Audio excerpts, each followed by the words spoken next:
അസ്സലാമു അലൈക്കും വറഹ്മത്തുള്ളാഹി വബറകാതുഹു. ബിസ്മില്ലാഹിർ റഹ്മാനിർ റഹീം. ബഹുമാനം നിറഞ്ഞ സഹോദര സഹോദരിമാരെ, പരിശുദ്ധമായ ആശുറായിൻ്റെ രാവിലേക്ക് നമ്മൾ പ്രവേശിക്കാനിരിക്കുകയാണ്. അല്ലാഹു സുബ്ഹാനഹു വ തആല ഈ രാവിൻ്റെയും അതിനുശേഷമുള്ള പകലിൻ്റെയും മുഴുവൻ പവിത്രതകളും കരസ്ഥമാക്കാൻ നമുക്ക് തൗഫീഖ് നൽകി അനുഗ്രഹിക്കട്ടെ. വിശുദ്ധമായ ദീനെ പലപ്പോഴും മാറ്റി നിർത്തിയ ഒരു 4 വിഭാഗത്തെ സംബന്ധിച്ചാണ് ഇന്ന് പറയുന്നത്. വളരെ പവിത്രമായ ലൈലത്തുൽ ഖദറിന്റെ രാവ് പോലും അവർക്ക് നിഷേധിക്കപ്പെടും, അള്ളാഹു അവർക്ക് പുറത്തു കൊടുക്കൂല എന്നൊക്കെ പറഞ്ഞൊരു 4 വിഭാഗത്തെ ദീന് പരിചയപ്പെടുത്തുന്നുണ്ട്. പല പ്രാധാന്യമേറിയ സാഹചര്യങ്ങളിലും ഈ ഒരു 4 വിഭാഗത്തെ മാറ്റി നിർത്തുന്നത് നമുക്ക് കാണാൻ കഴിയും. അള്ളാഹു സുബ്ഹാനഹു വ തആല അതിൽ നിന്ന് നമ്മളെ കാത്തുരക്ഷിക്കട്ടെ. ആമീൻ ബിറഹ്മതിക യാ അർഹമർ റഹീം. ഒന്നാമത്തെ വിഭാഗം മുദ്മിനുൽ ഖംർ, മദ്യപാനികളായ ആളുകൾ, ലഹരി പദാർത്ഥങ്ങൾ ഉപയോഗിക്കുന്ന ആളുകളാണ്. ഇന്ന് വളരെ വ്യാപകമായ രീതിയിൽ ചെറുപ്പക്കാരുടെയിലും ആളുകൾക്കിടയിലുമൊക്കെ ലഹരി പദാർത്ഥങ്ങളുടെ ഉപയോഗം, മദ്യപാനത്തിൻ്റെ ഉപയോഗമൊക്കെ വർദ്ധിച്ചതായി നമുക്ക് കാണാൻ കഴിയും. വളരെ കണിശമായി വിശുദ്ധമായ ദീന് വിലക്കി മാറ്റി നിർത്തിയ വിഭാഗമാണ്. സ്വർഗത്തിലേക്ക് പ്രവേശിക്കുകയില്ല 3 വിഭാഗം ആളുകളെന്ന് ഹബീബ് പഠിപ്പിച്ചിട്ടുണ്ട്. അതിലൊന്ന് മുദ്മിനുൽ ഖംറാണ്. ഖിയാമത്ത് നാളിൽ മഹ്ശറയിൽ വെച്ച് അല്ലാഹു സുബ്ഹാനഹു വ തആല അവൻ്റെ കാരുണ്യത്തിൻ്റെ നോട്ടം 3 വിഭാഗത്തിലേക്ക് നോക്കൂല. അതിലൊന്നും മുദ്മിനുൽ ഖംറാണ്, മദ്യപാനിയാണ്, കള്ളു കുടിക്കുന്നവനാണ്. മാത്രമല്ലല്ലോ, മദ്യം രുചിച്ചു കൊണ്ടിരിക്കുമ്പോൾ ഒരു മനുഷ്യൻ്റെ ശരീരത്തിൽ നിന്ന് ഈമാൻ ഉയർന്നു നിൽക്കുമെന്ന് വ്യക്തമായി ഹദീസിൽ നമുക്ക് കാണാമല്ലോ.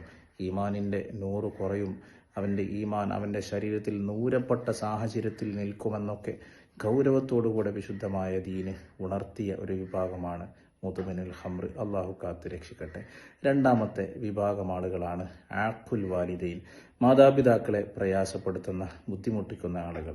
എത്രത്തിൽ വിശുദ്ധമായ ഖുർആൻ അവരോട് വലാ തഖുൽ ലഹുമാ ഉഫിൻ, അവരോട് നിങ്ങൾ ചേ എന്ന വാക്ക് കൊണ്ടുപോലും അവരെ പ്രയാസപ്പെടുത്തരുത്, നോവിക്കരുത് എന്ന് വിശുദ്ധമായ ഖുർആനിൽ അടിവരയിട്ട് പറഞ്ഞൊരു വിഭാഗമാണ് മാതാപിതാക്കൾ. ഇല്ലേ, ചിലപ്പോൾ വൃദ്ധരായ മാതാപിതാക്കളൊക്കെ നമ്മളോട് എന്തെങ്കിലും അവരുടെ ശാരീരിക പ്രയാസം മൂലം അല്ലെങ്കിൽ അവരുടെ മാനസികമായ എന്തെങ്കിലുമൊക്കെ പ്രായം ചെന്നാൽ അങ്ങനെയൊക്കെ ഉണ്ടാവുമല്ലോ, അതൊക്കെ മൂലം എന്തെങ്കിലുമൊക്കെ പറഞ്ഞാൽ തിരിച്ച് ശാപവാക്കുകളോ കുറ്റപ്പെടുത്തുന്ന വാക്കുകളോ ഒന്നും നമ്മൾ പറയാതിരിക്കാൻ ശ്രദ്ധിക്കണം. ഒരു ഹദീസിൽ നമുക്ക് ഇങ്ങനെ കാണാം, ലഅനല്ലാഹു മൻ ലഅന വാലിദൈഹി, മാതാപിതാക്കളെ ശപിച്ചവനെ അള്ളാഹു ശപിച്ചിരിക്കുന്നു എന്ന് ഹദീസിൽ നമുക്ക് കാണാം. അള്ളാഹു കാത്തുരക്ഷിക്കട്ടെ.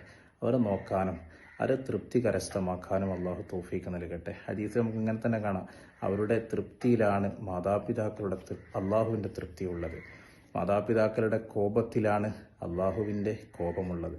അപ്പോൾ നമ്മളെക്കുറിച്ച് നമ്മുടെ ഉമ്മയോടും ഉപ്പയോടും ചോദിക്കുമ്പോൾ തൃപ്തികരമായ മറുപടി നമുക്ക് ലഭിക്കുകയാണെങ്കിൽ നമുക്ക് ഉറപ്പിച്ച് പറയാം, അള്ളാഹു നമ്മളെ തൃപ്തിപ്പെട്ടിട്ടുണ്ട്.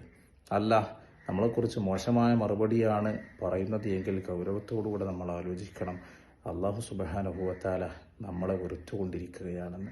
അള്ളാഹു കാത്തുരക്ഷിക്കട്ടെ. അവർക്കും പല നല്ല സന്ദർഭങ്ങളിലും മാറ്റി നിർത്തിയൊരു വിഭാഗമാണ് ആഖുൽ വാലിദൈൻ.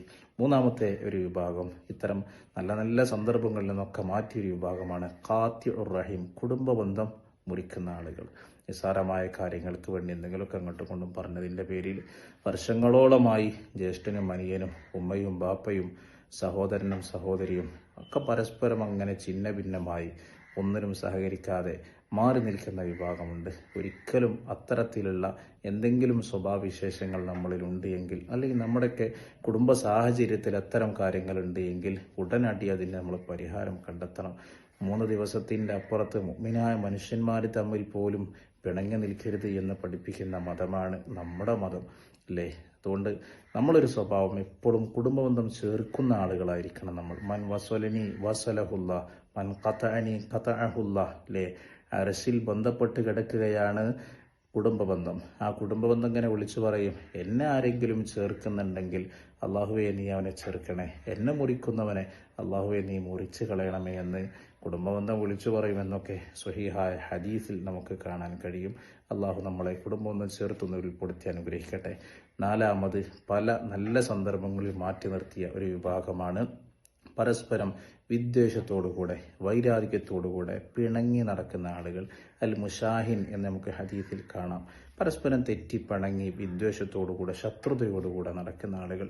ധാരാളം നമുക്ക് ഇങ്ങനത്തെ വിഭാഗം ആളുകളെ ഓരോ നാട്ടിലും ഇഷ്ടം പോലെ നമ്മുടെയൊക്കെ ഇടയിൽ കാണാൻ കഴിയും. വിദ്വേഷത്തോടു കൂടെ എന്തെങ്കിലും നിസ്സാര കാര്യങ്ങൾ പറഞ്ഞതിൻ്റെ പേരിൽ വർഷങ്ങളോളം തെറ്റി നടക്കുന്ന, മിണ്ടാതെ മരിച്ചാൽ പോലും പങ്കെടുക്കാത്തൊക്കെ അത്തരത്തിലുള്ളൊരു മനോഗതിയൊക്കെയുള്ള ആളുകളുണ്ട്.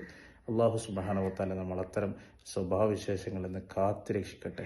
ഇങ്ങനെ നല്ല നല്ല സന്ദർഭങ്ങളിലും സാഹചര്യങ്ങളിലും മുഅ്മിനീങ്ങൾക്ക് രക്ഷപ്പെടാൻ പറ്റുന്ന സന്ദർഭങ്ങളിലൊക്കെ ഇവർക്ക് അല്ലാഹു പുറത്തു കൊടുക്കൂല എന്ന് പറഞ്ഞ് മാറ്റി നിർത്തിയതിൽ ഒരു വിഭാഗം പരസ്പരം വിദ്വേഷത്തോടെ തെറ്റി നടക്കുന്ന ആളുകളാണ്, ശത്രുതാ മനോഭാവത്തോടുകൂടെ നടക്കുന്ന ആളുകളാണ്. ഒരു ഹദീസിൽ നമുക്ക് ഇങ്ങനെ കാണാം, സ്വഹീഹ് ഹദീസിൽ കാണാം, എല്ലാ ആഴ്ചയിലും 2 ദിവസം തിങ്കളാഴ്ചയും വ്യാഴാഴ്ചയും മുഅ്മിനീങ്ങളുടെ അമാലുകളൊക്കെ അല്ലാഹു സുബ്ഹാനഹു വ തആലയ്ക്ക് ഉയർത്തപ്പെടും.